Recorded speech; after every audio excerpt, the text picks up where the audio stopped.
So I'm Brenda, My name is Jani. and this is our home. We've lived here for 2.5 years in El Cerrito. Yep. It's a 1940s home. Yes. And why did we buy this? We found it online in the deep COVID.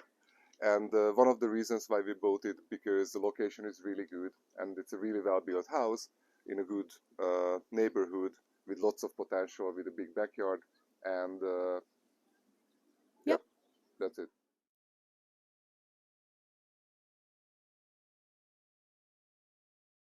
Our motivations for doing the investments and the projects that we are doing are to be cost effective and resource effective, and to be ready for climate change while reducing long-term costs.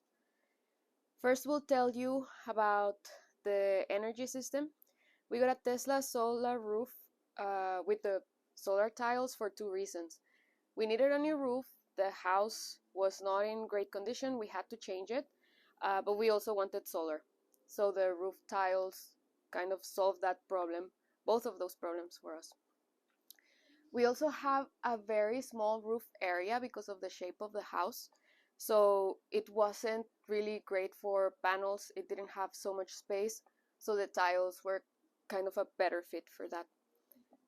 The roof has about the same lifespan as a regular shingle roof, but because it's metal and glass composite, it may last longer. Yeah. We also wanted to utilize the federal tax credit for the PV investment.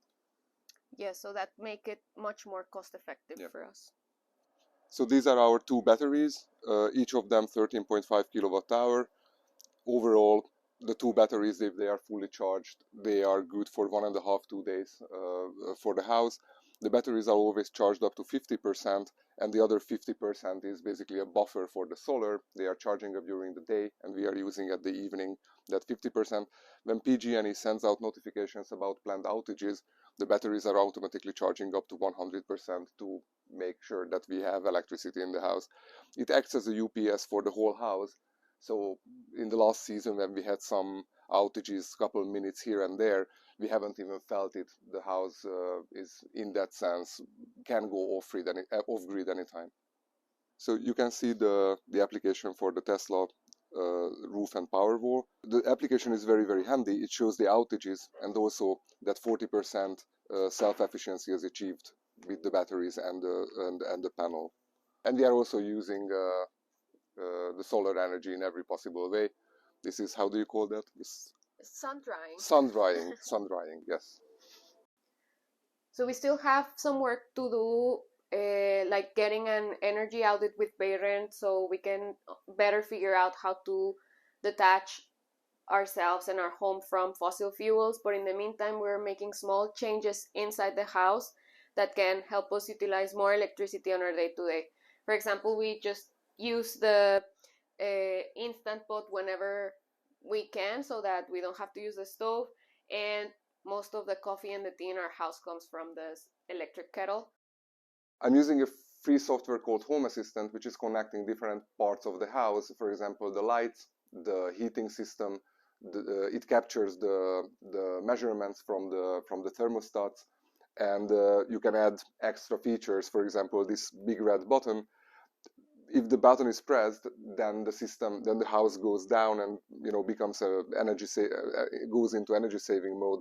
It turns off the lights. The motion sensors are turning into alarm, and also it doesn't heat the house because it means that we are not at home.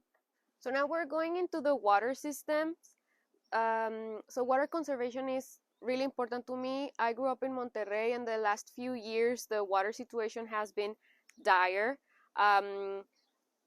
During last summer, we actually lived with getting daily water shut-offs. Some people, the shut-offs lasted for days, so we had to be very conscious about utilizing as few water as we can and utilizing it efficiently.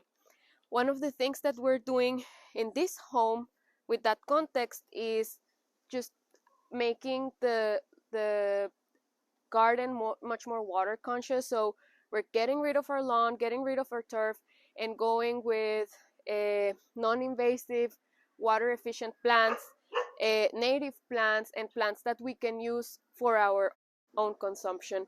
I hang out with the regional parks botanic garden people, and I got access to this manzanita franciscana, which is rare and really, really native, but it thrives in this weather, so it's perfect.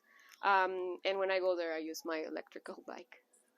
So we are using electric commute tools. This is my favorite. That's an electric skateboard, and I'm commuting to Berkeley every Thursday. So now we're in the backyard. Native plants and everything are very drought resistant, and it's great for water conservation. But if you want to grow fruit trees or something that you like for your consumption, like this avocado tree that we have here, you still need to water them. So you can use up to 1,000 gallons of water a year, depending on what plants you have. So we've thought about that and created a water catchment system ourselves. So after changing the roof, we recognize that most of the water is coming down to this particular area. Roughly 30% of every drop of water gonna land on the deck. So we decided to not to put on gutters, but rather build the deck on a way which is diverting the water from the roof and moves it into a tank. This is actually quite a lot of water because 1 inch rainfall creates around 0.6 gallon on 1 square feet. So this house can easily collect 7,000-8,000 gallons a year with the 21 inch rainfall what we expect in the area. So this is the deck. We were using tracks as a covering material. This has little gaps and the rain supposedly falling through the deck. When we were building it, we noticed that we're going to have around 40-45 inch space under the deck, which is good enough for a decent sized tank. And we also found that there is a product called the Trex Rain Escape, which was originally designed to divert water out from the structural elements of the deck. But if you are already diverting the water out, then you can divert it into a tank after some filtration. So we decided to put a huge tank under the deck and basically start collecting everything what falls on the tracks.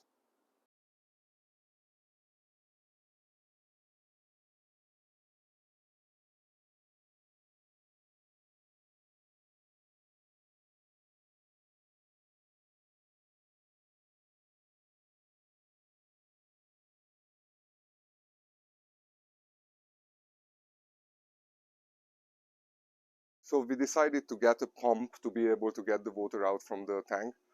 The pump is a high pressure transfer pump, and the best equipments are for the RV and the marine equipments. Basically, they are selling really good pumps, high pressure pumps. This is basically the outflow, and yeah, it works. The combination of roof is providing us good enough electricity, and the water collection system, which was built basically by hand, gives us the opportunity to actually collect some water and use it in the backyard. We just like to see our consumption of water, of electricity. We gather a lot of data so that we get to know ourselves and our home, and basically to be ready for whatever comes with climate change and whatever the future holds for us. Just be ready.